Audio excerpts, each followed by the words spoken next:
There we go. Now we're official. Welcome to the September meeting of the Carolina Community Coalition. We are glad you're here. Please do take a minute to introduce yourself in the chat.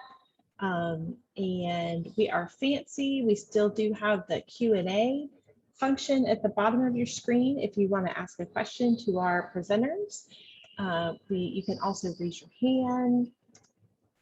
I don't probably do other things. We are excited to be talking today about recovery and some of the experiences of we're starting recovery programs at HBCU. So we're excited for the folks that we have to join us today. Dr. Smith will be here in just a few minutes. She is having a little trouble with her Zoom. So we are gonna let probably Vivian get us started, and then we'll be excited when Dr. Smith, when Allison joins us as well. Does that sound like a good plan, Vivian? It does. It Okay. really does. I'm just trying to make sure I can pull it up and you all can see it. Great. Can you see that? Yes. Okay. So let me do your fancy. We're going to do your intro first because I'm excited to be able to have Dr. Barnette with us today because she is the original recovery program at HBCU, right? So Dr. Vivian Barnette is the Executive Director of Counseling Services at North Carolina A&T State University. She's a licensed psychologist, is board certified with the American Board of Professional Psychology. Dr. Barnette has served as an adjunct professor, teaching graduate courses on mental health at several institutions. In her clinical work, Barnette uses various theoretical orientations and assessments for managing psychological concerns in a trauma-informed manner. She's a recipient of college mental health grants, which have enhanced the campus outreach programs and workshops. She is Safe Zone trained and a question, persuade, and refer facilitator for suicide prevention. Recently, she received the Outstanding Alumni Award from her doctoral program. She's an active member of various professional organizations and enjoys volunteering for the American Red Cross. So thank you so much, Dr. Barnette, for being with us today. Please, thank you. Thank you. Now, I hope you can see my screen. Do you see my notes on the side too? Or do you Nope. just see this? We just see the slides. Okay. Well, very good. Thank you so much for this opportunity to be here. I'm just going to talk briefly about HBCU, North Carolina A&T State University, which has the first collegiate recovery program in the state of North Carolina. And some people venture out and say just in the nation, it was the first, one to really be established. And it continues to be very good on our campus. So just a little bit about the institution. Our chancellor is Harold L. Martin. I like to recognize him because we are doing so many great things under his leadership that I always like to just give a shout out to him. Our enrollment, we're the largest HBCU in the world with over 13,500. And we're the #1 producers of graduates in engineer and agriculture and offer lots of different types of degrees here. And some of you may be familiar with the city that is a famous date, February 1, for a lot of people who are familiar with the segregation that was going on in our country. And so A&T hosts or had those students, and we host the sit-in every year. And then some of the other outstanding people here. And so some of you may know what HBCU is, but it was established because they felt like everyone deserved, access to college and higher ed. It was established before the civil rights, and either Blacks could not go to the other schools, because they were disqualified, or maybe funding wasn't there for them. But currently there are 101 HBCU in the US, and it has HBCUs, although we say that Historical Black College University, but the diversity has increased over time. And so what we do know that one of the reasons that we wanted a collegiate recovery program, because we were running a regular drug and alcohol program, and we noticed that more students were not just violating student code of conduct, but they seem to come through our program more than one time. So we know that, you know, from all that data, we kind of figured something else is going on with these students. But in 2018, SAMHSA reported that 5.9 million African Americans had a mental and or substance use disorder. So you can imagine, you know, what that was like being on campus. You know, what did that say to some of the students here? Now, some of the HBCUs report alcohol use, binge drinking, which I think that's where a lot of the concern may start. Marijuana is another really high. Drug use, you know, it's not legal in North Carolina, but people still use it. Prescription drugs, particularly ADHD, you know, in medicine for anxiety. Cocaine, you know, mostly crack is used instead of cocaine, and then heroin. And just recently, I realized that some of our students are now using mushrooms. So that's another area that we'll have to pay attention to there.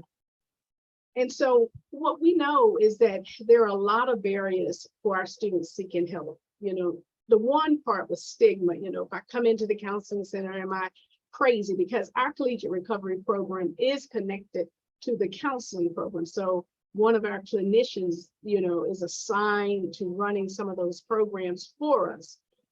But the stigma, you know, also still exists, whether I'm in collegiate recovery or I am seeing a counselor, you know, having this dual diagnosis, sometimes that exists. And then the distrust, you know, like if I show up, and is this going to be part of my record? Am I going to get suspended? Will my parents know? Will I go to jail? It was a lot of things that made students really reluctant and distrustful of the system. And then just a lack of knowledge about what is recovery, you know, and what is substance use. And so we really worked hard around that aspect, as well as talk about some of the resources that were available to them, you know, right here. Even if they needed to go to a treatment center, there's one very close to us that works well with our students. And so we also had to look at what were some of the causes of this substance use. And a lot of our students had multiple stressors. They didn't always come in and talk about mental health issues like in their collegiate recovery, but they did talk about some things around finance or physical concerns, social concerns, and you know, sometimes it was emotional or spiritual. So they had lots of stressors that may have also been a core cause of some of these things that were happening to them. And then also, they had never seen a therapist. So this mental health was undetected, undiagnosed. They didn't have that information. And then some had experienced, you know, racism and discrimination, maybe in the apartments that they live in, or even employment. So that was a difficult thing for them. And then just to come in, because if you haven't experienced that because you've overlooked it and you didn't think, well, I mean, it's how people are, you might not feel like it's a concern, but you realize it is bothering you. And then trauma, different types of trauma could have happened, like single parent, you know, a person being deployed, or accidents that happen to them, witnessing violence, you know, in the community. So a lot of trauma that had happened. And then some students just experimented. You know, I talk to students all the time and they'll say, well, it was only when I got to college that I wanted to experiment with some of this. So a lot of that is going on. And so what I do know that greater exposure to racism, discrimination, violence, and poverty can take a toll on someone's mental well-being. So while they may not come in talking about anxiety or I'm bipolar, a lot of this other stuff has created some real mental health concerns there for them. And so what we wanted to do is we had students, we call them the street team. We had what we call the mental health advocates, peer advocates, and then we had active minds. And so we had a lot of postings going around, I mean, definitely in 2020, but prior to that, posting things about that's positive or resilient or self-efficacy. So we were putting things out like that and people could read it, and you'll be surprised that a text message or Instagram or something like that, how important that is to someone that's suffering or not doing well. And so just sending that information out. We have our group called Aggies for Recovery. We use a harm reduction, primarily because we want to meet them where they are. And if they fail to not be abstinent, then, we just pick up from there and keep going in hopes of eventually they may get to that point where they are never or aren't using drugs at all. But we do that harm reduction, smart recovery. I talked a little bit about the mental health peer advocates, and then we partner with many of the student groups on campus. So if we're tabling or we help them make that part of their speech and their delivery. One of the things we do, like sometimes they host large events. And so collegiate recovery may, be people in the audience. Those people themselves that are in leadership positions could be in recovery as well. And so what I would do is draft messages for them to announce, like in the time where you have interim, it's like just take a little break and you go to the bathroom or whatever. Well, during that time when music is playing, we either showed pictures, or messages, or they announced information about, mental health and collegiate recovery. And that was very catchy, to a lot of people, and they commented on it. So, just ways of getting folks involved, but also making it part of their message to their peers. And so we did a lot with raising the awareness. We like to talk about, because career services is down the hall from us, but going from a student to a professional, like the dangers of substance use.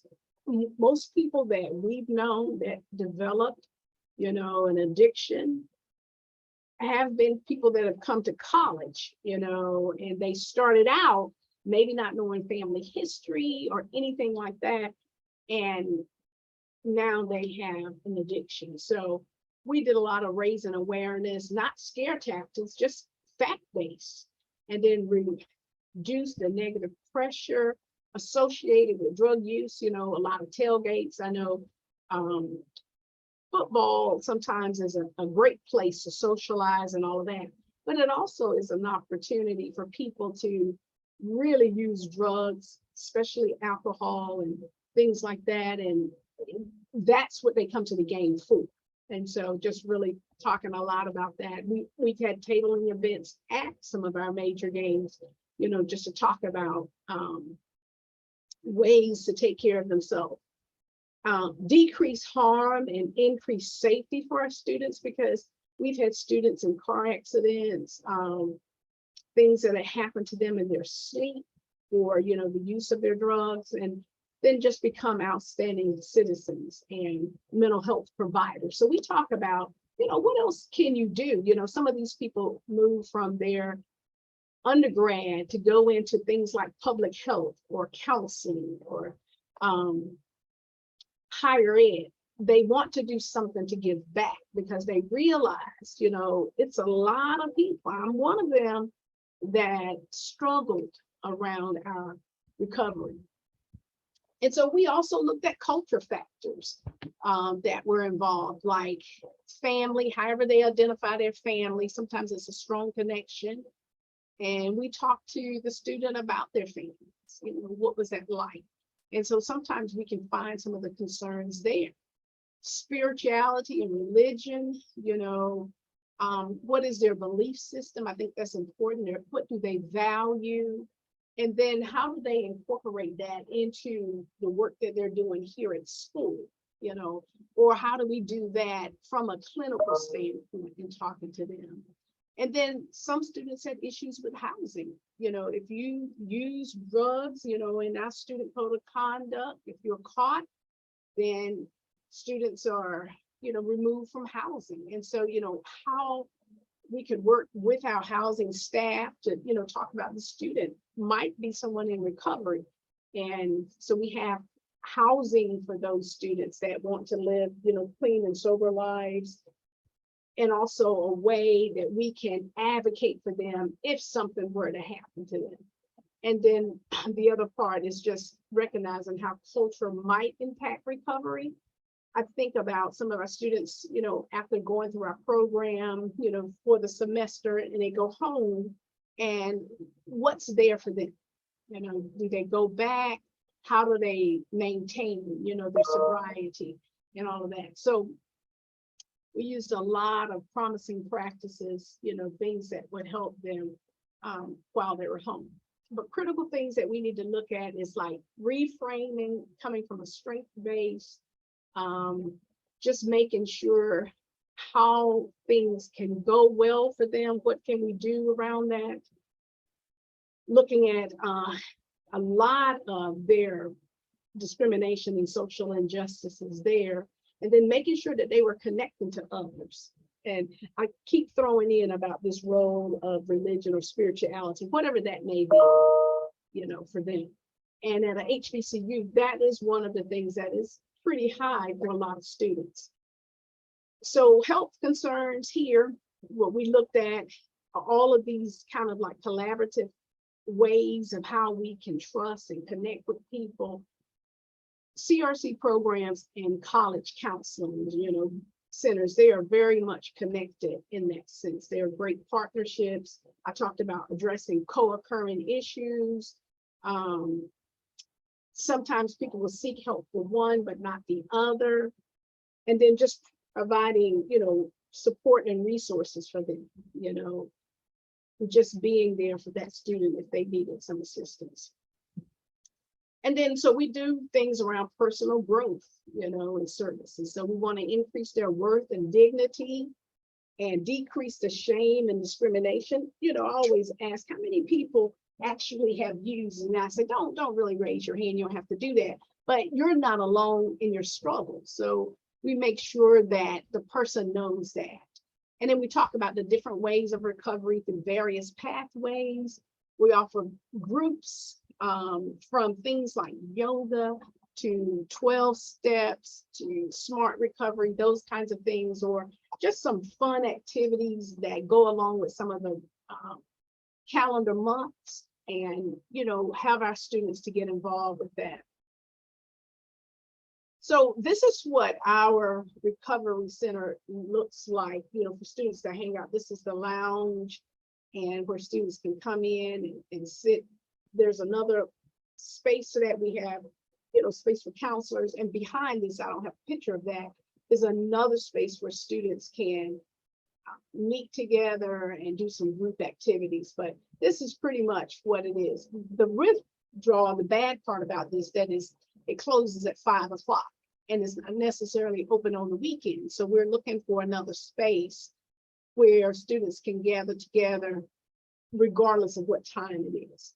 And so we are hoping that we can find something like that pretty soon. And so HBCUs and CRC, they can obtain their college degrees. And a lot of our students are bright, but if their substance use impedes their academic progress, then there's where the problem come in. Some people, have been able to do it very well, but sometimes it's delayed. And so we want to help students stay connected to recovery. We create this community of support. And we talk about at the beginning of school, like ways to, not get involved with certain things, how to reduce it and end it, and then, prevent it. And so we try to offer, care for these students on and off campus. We contracted with some of our service providers that students can actually meet with them. And then we have a lot of fun and activities that students seem to like, especially when we go on our sober travel trips. That's fun for them because some of them have not actually done that. And part of what we're doing, we still hold some groups while we're away, but we want to teach them different ways to cope and learn some really great things that they can do. So you can see some of those things that are going on there. And then, so here are some of the people that have worked with us. This is like one of our tabling events. We partner with counseling services, but we try to have some fun things as well as ways that they can learn about what's going on. And so this is us here. And then, we definitely want people to know that they can party, but they can be sober at the same time. So that's important.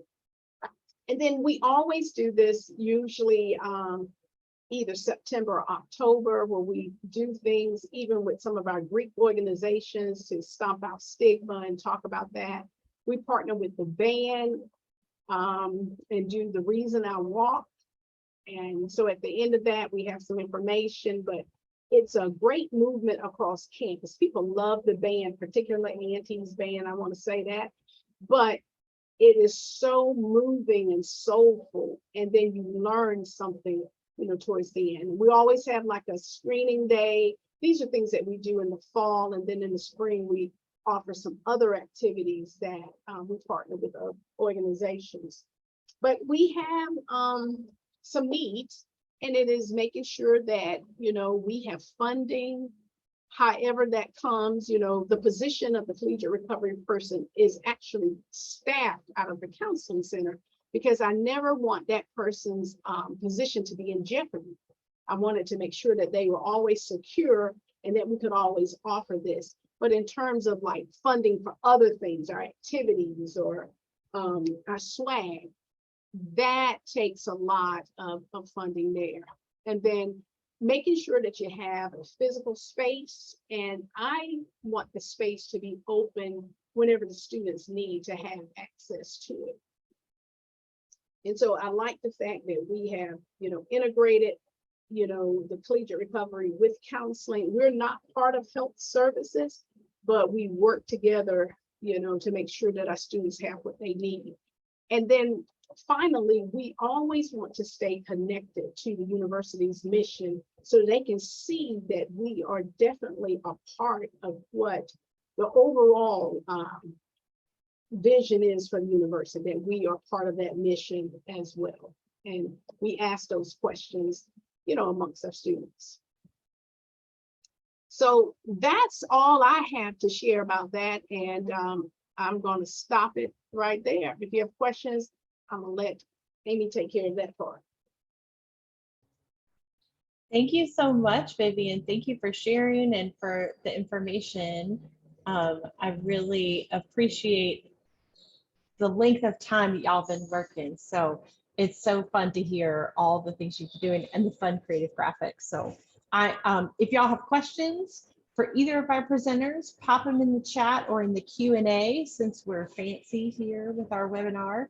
And I am going to introduce Dr. Allison Smith. Allison, I think I just made you a co-host, so you should be able to share your screen if you would like. Dr. Allison Smith is the Assistant Commissioner for Student Health and Wellness at the Louisiana Board of Regents. Dr. Smith received a Bachelor of Science degree in Psychology from Southern University in 2009, a Master's of Public Administration from Louisiana State University in 2011, followed by a doctoral degree in Educational Leadership, Research, and Counseling with a specialization in Higher Education Administration in 2016, also from LSU.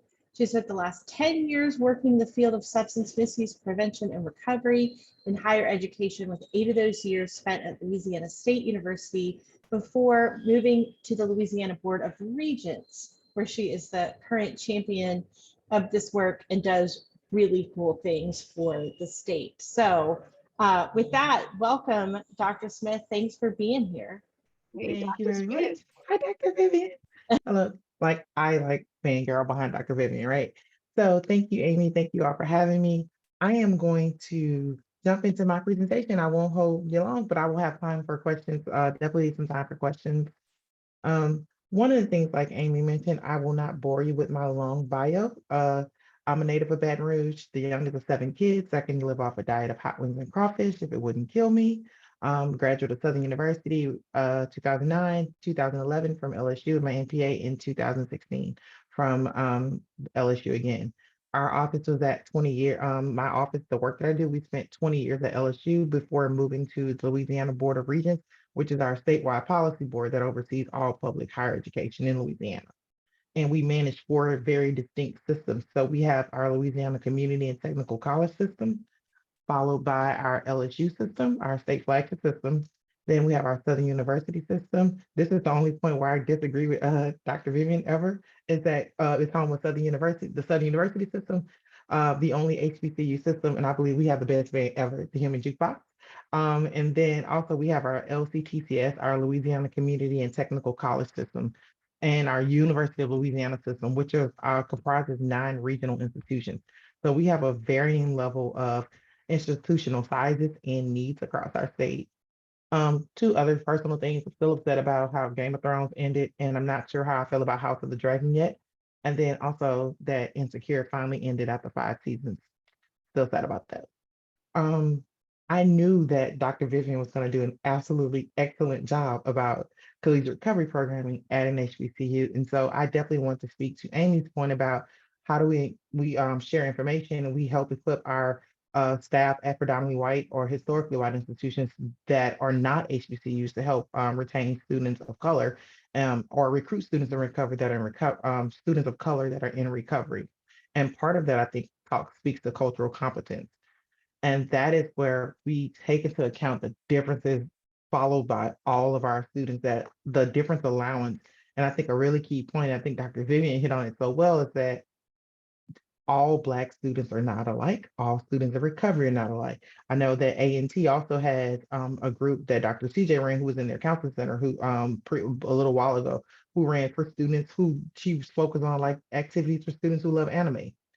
There are all types of different subcategories, layers, and varied interests around your students of color. So making sure that you're not, even when you're doing diversity or culturally competent or relevant or cultural humility type practices, making sure that you're not limiting it to one specific type of what you think that community of color is representative of. One of my favorite shows is, so I love the games. I love Chip and Joanna. And there's always a really funny part, and they flip houses on HGTV. There's always a really funny part of the episode where something goes wrong. So they give the homeowner or person who's purchasing the house, they give them, say, we can do X, Y, Z with X amount of money. And then something happens like, oh, and one of the biggest things that happen is that, oh, we have a foundational issue. We have a foundation repair, which tends to cost a lot more money, a lot more time than what they budgeted or planned for. And so there's always this weird moment when they're like, you call the homeowner and you tell them, or you tell them like, oh, I'll take the call on her. But I like to think this is where we find ourselves in higher ed a lot of times. It's where we have structural issues. And we realize when we have foundational issues, we have 2 options. One, we can repair before expanding. So if you're already doing programming around collegiate recovery, supporting students in recovery, and you decide that, one, I want to be sure that we're targeting all of our diverse student population, you can stop building where you are, and you can assess the damage that's been done or needs to be corrected, and then you can repair that before expanding. So we don't want to build on faulty foundations, because all it will do is continue to expand the inequities in the programming that we're doing. And so if you're saying, ooh, I'm glad I'm not in that position, I haven't already started doing things. And if you haven't started doing things, you're in a different position. It's still unique, but you can construct properly. You can do those assessments before you get started. You have the luxury of being able to look at diversity, equity, inclusion, and belonging in your programming as you build it out from the ground up. So there's an option for people who have already started programming who want to make their programming more culturally competent. And then there's also an avenue for people who are looking to get into this space, offering recovery on their campuses, particularly those that are not HBCUs, to make sure that they're allowing space for a variety of implementation on their campuses to make sure it's effective and reaching the population that you're trying to work with. And so there are two ideas that run throughout the gamut of the strategic prevention framework. When I always say I hate this flower, I'm just tired of saying I really do hate this flower. I love the concept. I'm tired of the flower. But two of those key pieces are sustainability and cultural competence. Definitely we want to always get to the evaluation piece. And I think sometimes our field tends to think that we only need to look at the evaluation piece, look at sustainability and cultural competence once we get to the evaluation piece. Like we created a program, we implemented a program, now let's see how effective it was. But we have to be sure that we're including sustainability and cultural competence in our assessment phases, in the capacity building phases, in our planning phases, and our implementation phases, as well as the evaluation. Because no one enjoys being told, here, I built something for you, you should enjoy this. And no one likes being told that. And if a person, if you were handed something like that, and you say, oh, I actually don't really care for this piece, it's easy to be offended if you were the person who had created it, but you left out the person who you're trying to serve throughout the entire process. So we want to be sure that as we look at sustainability, Dr. Vivian did a great job talking about how they intentionally embedded their programming within the counseling center so that it doesn't run the risk of funding or budgetary issues, and being culturally competent throughout all aspects of the planning process. And so that's we want to aim making sure that we're hitting it at all the steps and not just the evaluation stage. Oh, and this is a very shameless plug.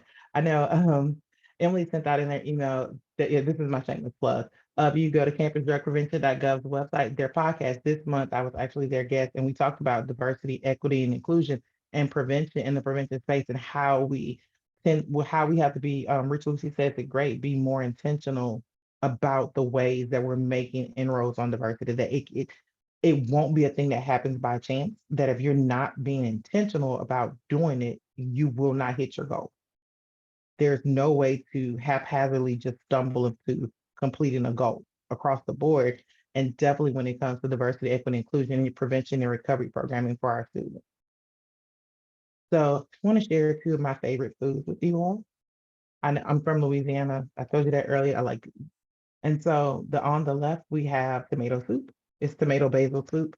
In that soup, there's roasted red bell pepper, tomatoes, heavy cream, there's some cheese, some spices. But when you look at it, you overwhelmingly see just the tomato. There are other things in there, but they're all camouflaged under the look of the tomato, what we know to be tomato. It's a really good dish, but it looks very consistent. It's very one note when you look at it.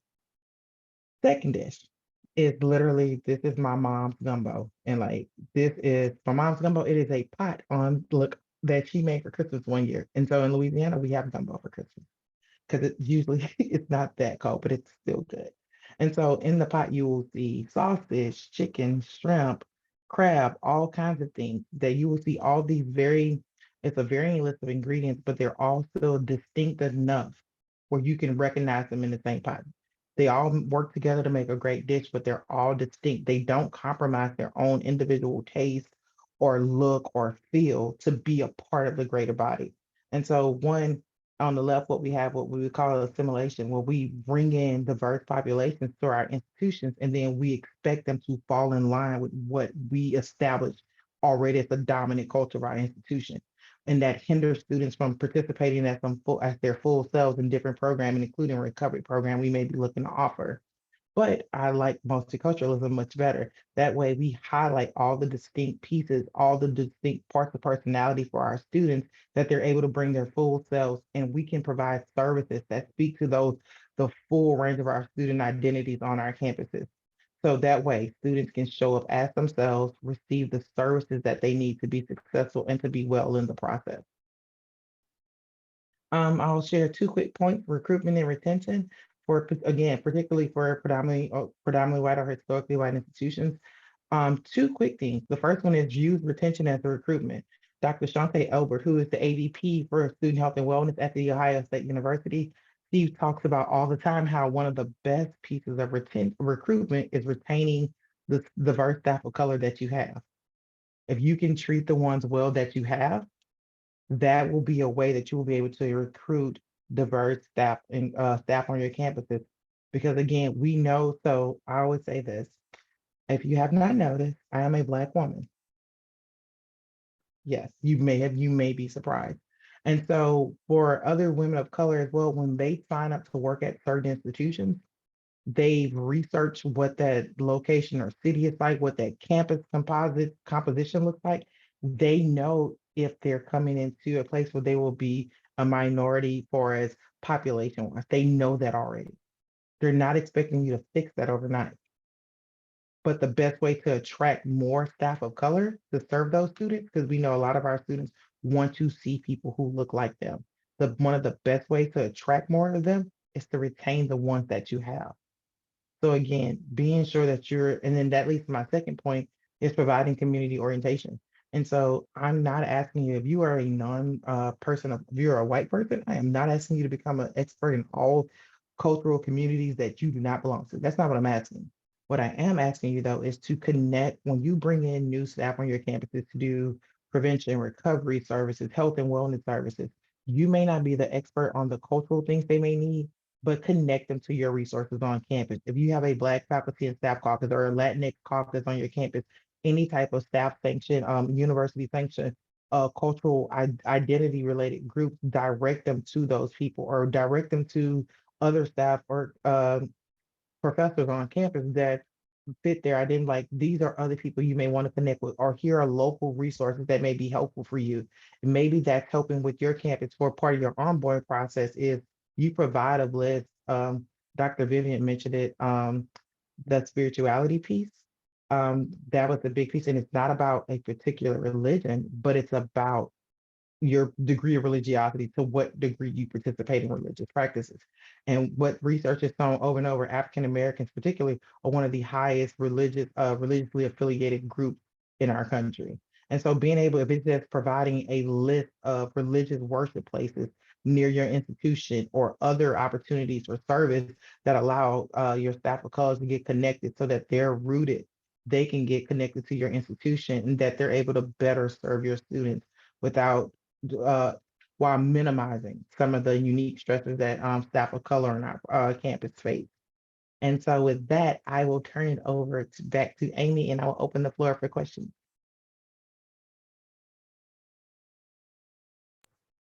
Thank you so much, Dr. Smith and Dr. Barnette. That is exactly what we were hoping, that that this conversation would be such great examples of the work. And I knew that Dr. Smith was going to tell us what we needed to do to be better. So thank you. And what a great example for us to think about that metaphor of the soup. I'm also now hungry, so thank you for that. If we have questions for anybody, feel free to use the chat or the Q&A function to have this conversation. I'm going to introduce, we were hoping for some more panelists. I think we've got a couple of technical trouble that is going on, but we do have Kat James here. Kat, I'm wondering if you will come on and introduce yourself and tell us a little about who you are and what you do, and then we will do a little bit of Q&A and conversation. Yeah, absolutely. I'm glad to be here, and thank you so much to Drs. Barnette and Smith for all the wonderful information and knowledge. I love learning from y'all, so I'm so glad to get to spend this time with y'all. Yeah, I'm Kat James. I use the pronouns they, them, and I'm the Gamecock Recovery Coordinator at the University of South Carolina.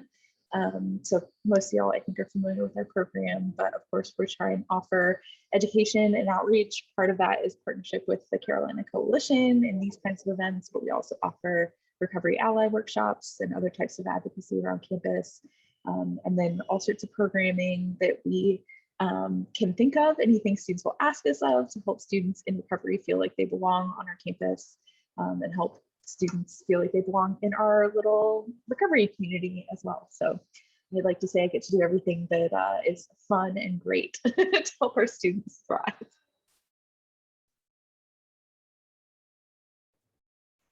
Well, I know a little bit of the origin story of for A&T. I know Allison was pretty integral in starting some of the things at Southern. I wonder if y'all could talk about, to start us off, what are some of the obstacles that you have seen in building that recovery community? Where were the stumbling blocks?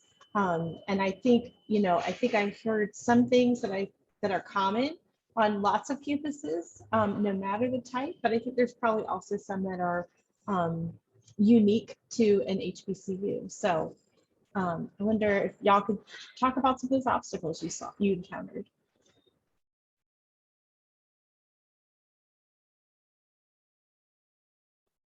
Okay, I'll jump in. I was talking to Dr. Barnette, was going to jump in first. So one, we have one at Southeastern Louisiana University here, which is one of our regional colleges here, but it's very diverse. It's one of our more diverse campuses. But what has been interesting, and so at our HBCU Southern University, they have a contract with the Louisiana Department of Health to facilitate to host the Louisiana Center for Prevention Resources. And so as we're starting to gain more traction, so we have 2 collegiate recovery programs in our state, one at Southeastern, one at Tulane University, which is a private institution, and we are looking to expand. And as we're looking to expand, the one, of course, in our mind with the Department of Health in our office, one of the logical explanations of targets is Southern University as they host the Prevention Resources Center. But one of the things I think I've seen is that our state tends to be fine with prevention, so to speak. But when it's the recovery space, so even with getting the program started at Southeastern, there was a lot of conversation around decreasing stigma that had to happen on the administrative side. Because what I think we've seen is that the students were like, oh, sure, we don't care. It's another program to support students. That students don't normally tend to be like, oh, no, we don't want that program. It's usually there's a conversation that has to be balanced with, or it's the do we have a problem conversation. It's balancing, and I think I've heard that from colleagues across the country is that we don't want to admit we have a problem. I'm like, no, it's not that we don't want to admit we have a problem. We would like to position ourselves as an added solution or added resource for students who are in recovery.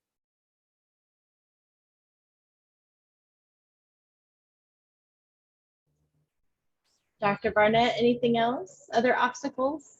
Maybe we lost her for a minute. Other obstacles in our program? Well, yeah, creating it and building your program. And building the program, I would say the number one thing is finding space is the place. I mean, we've moved, this is our second location.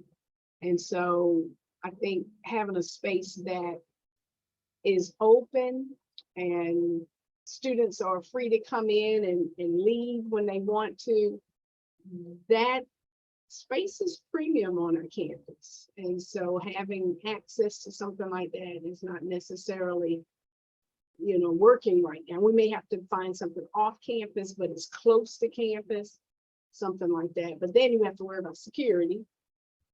And so it's always consequences for whatever decision that you make. But yeah, I would say space is one.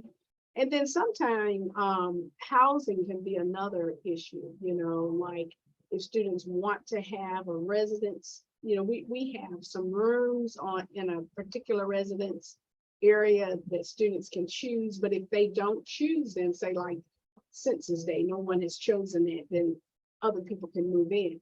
But yeah, just having a space where they can be together is another place.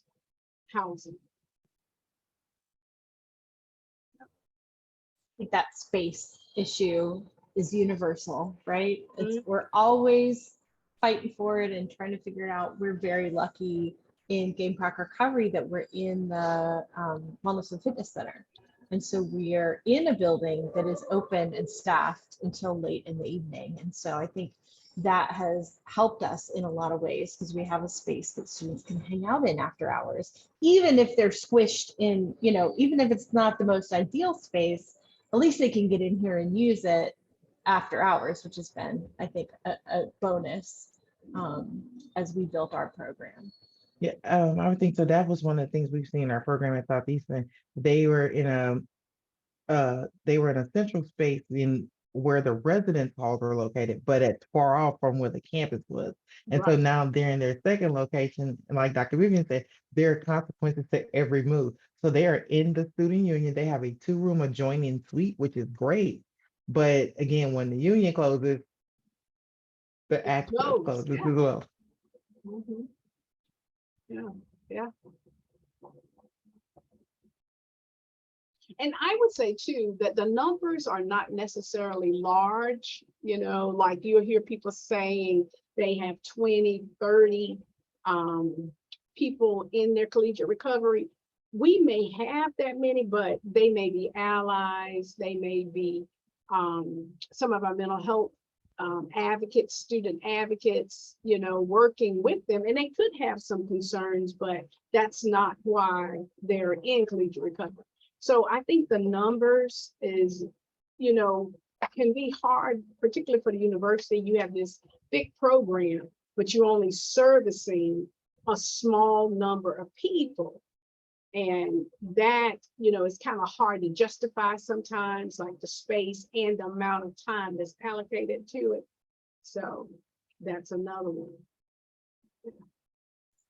I really appreciate you saying that, Dr. Barnett. And I think that's the thing that I learned from other colleges and other collegiate programs, especially at small schools like some of the institutions that y'all are supporting, smaller schools, right? Mhm. In that's part of why I think it's really important for me to talk about the work of Gamecock Recovery as being an advocacy organization as well. Yeah. That part of what we do is try and change the culture so that, you know, Amy talks a lot about when the Gamecock Recovery program was getting off the ground, recovery was a whispered word, and now it's not. Like, you were able to say this word like with a straight face with the vice presidents and AVPs of our institution. And I think in a large part, like, that's also the work of CRCs. I think sometimes that gets overlooked because, you know, students want to hear, what retreats are we going to? What's the fun thing we're doing this weekend? And, you know, higher up administrators often want to hear, like, what are you doing with the money? What's our like return? Like, what is the thing that we can show that we're doing? And so then to remind myself that, like, part of what I'm doing is making it easier for the next student who comes in the door to take these steps, or make it easier for the next person to speak about their story. And so the advocacy piece, I think, is really important in the work that we're doing as well. Yeah, I think the advocacy piece is huge. So when we talk about being allies and advocating, I think that predominantly white or historically white institutions can absolutely help HBCUs in that regard. So for instance, one of our public four-year institutions that is looking to start a collegiate recovery program, when we broached the idea a few years ago, they were like, not really sure about it. But when there are some administrative leadership changes there, they've had a number of changes in their student affairs division under new presidency. Multiple people came from institutions that had collegiate recovery programs. And then they hopped on an SEC call, and the dean of students said, hey, they have collegiate recovery. And he told Amy, and Amy's like, nope, you should look down in Louisiana. There's somebody already there trying to help you all get a program.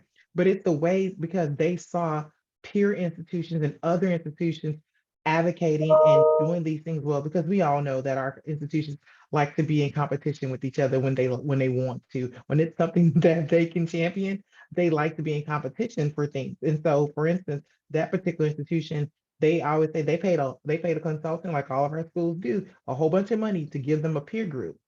Schools that were a little bit further ahead, schools that were where they are. And so one of those peer groups that met all those standards for them ended up being the University of Georgia.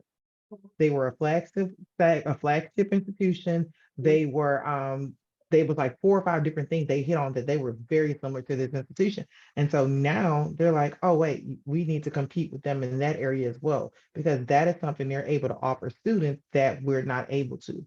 And so, for instance, we have one of our institutions there, they have some of the students that are pushing for a collegiate recovery program with their students, they're in engineering. There is a couple in students in engineering, cybersecurity space. 2 of our HBCUs there. One of them has our first cloud computing program, Grambling State University, and the other Southern has a amazing electrical engineering program. And so, like, if you're going to compete for students in those types of areas, you need to be competitive in the resources and student services that you offer that other institutions are able to offer those campuses. Yep. Mhm. Such a good point. Yes, I love the idea that we have to use the competition for our own good, right? We see it publicly in athletics, but what other ways can we leverage that to help us serve students better? So Yeah. I appreciate I that. would say one other part on the competition piece. So Southern University has a law center as well as one of the only HBCUs with the law center. But one of the interesting pieces that Tulane University started their collegiate recovery program. They're the only law school in our state that has a collegiate recovery program. Mhm. So LSU Law sees that, Loyola Law School sees that. So the other law schools see that.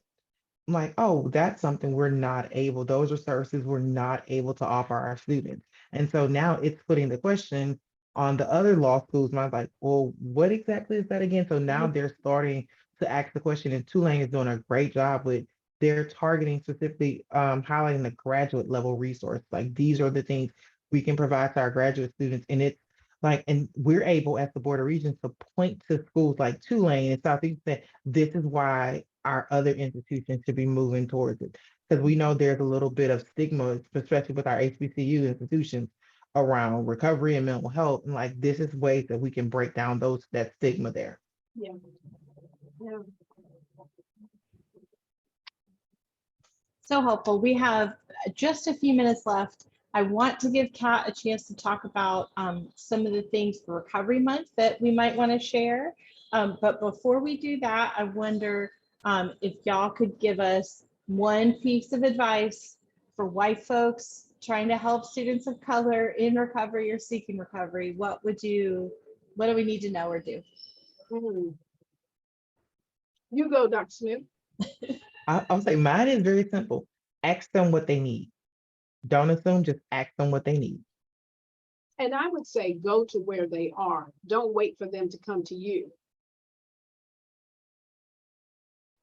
Go to some of the organizations like, fraternities, sororities, or whatever, and just talk to them and be there, That's how you get recruitment a lot of times. Yeah. I appreciate that from both of you. Thank you so much, and thank you for being here. Oh, yeah. Our next October coalition meeting will be focused on the folks from the Missouri Partners in Prevention are going to be talking to us about some of the research they have done connecting belonging, retention, and substance use. And I think it's going to be fascinating and really interesting for us to hear about the work that they're doing in their state and how we might translate some of that. Kat, what do we need to know about Recovery Month before we close it up? I was just trying to put stuff in the chat so that folks could actually see it written out. But yeah, we are hosting some extra events as part of Gamecock Recovery for this month. A few things that I wanted to highlight is that our recovery yoga is back and better than ever. We're going to be having recovery yoga more frequently. So Friday, September 16th, will be in the Calm Oasis for folks who are in the Columbia area, and it's also available via Zoom. And so last year, we were really excited that some schools from other states participated virtually with us, and we would love to have that happen again. So anybody who is here from another school, we'd love to have you. We are having an open house on September 21st here in our recovery lounge. We'd love for friends in the community and faculty and staff from the University of South Carolina come by and see our space. So when we say, oh, we've got this lounge and students can come and it's open late because we're in the gym, all that kind of stuff, we'd love for you to come and see what we're actually doing with this room. And then on September 26th, in the late afternoon, we're going to be screening a documentary that was made by one of our off-campus partners, the Berg Center. That documentary is all about recovery in the state of South Carolina and kind of reframing. It's called Recovery Reframed. I meant to use a different word to describe it, but all about shaping the way that we talk about recovery on being a message of hope and resilience rather than one of trauma and pain. So we're really excited to be showing that documentary and then having a panel of students talk about their experiences. Yeah, I'm going to put those things in the chat, but yeah, thanks Amy for letting me plug those events. Great, thank you. Thanks to everyone for joining us, and thank you for Dr. Smith and Dr. Barnette for sharing their information and helping us kick off Recovery Month. Thank you. Thanks for the invitation. Yeah. Have Thank a you for great having me. semester, everybody. Have a good long weekend. Thanks. Bye. Bye-bye.